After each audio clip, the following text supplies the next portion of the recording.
Welcome to today's deep and impactful question to be added to the living library of humanity's greatest questions. I'm your grateful host and curator, seeker, thinker, dreamer. Here's today's question worth asking. How well can we really know ourselves? You have lived with yourself every moment of your life. So surely, you should know yourself better than anyone, right? And yet sometimes we surprise ourselves. We react differently than expected to certain known things. We want something we never imagined wanting before.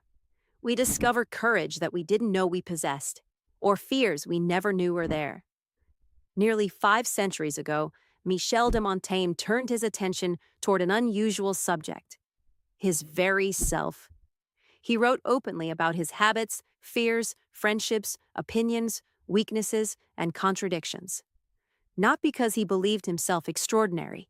No, quite the contrary. He realized that studying one's own human life could reveal something fascinating about being human.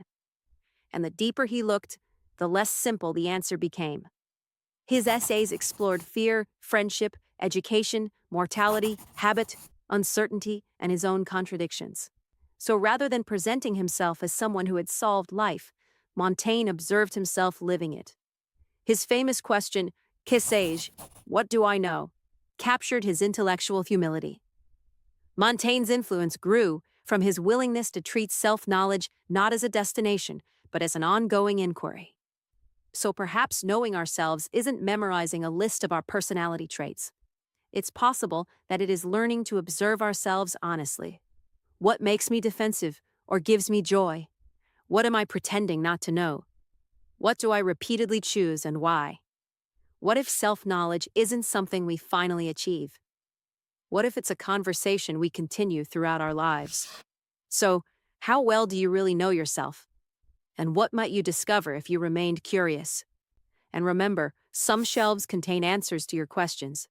Others contain mirrors to question the self you think you are. Another one has found its place in the library. Thank you for joining me. Until next time, keep seeking, keep thinking, and keep dreaming.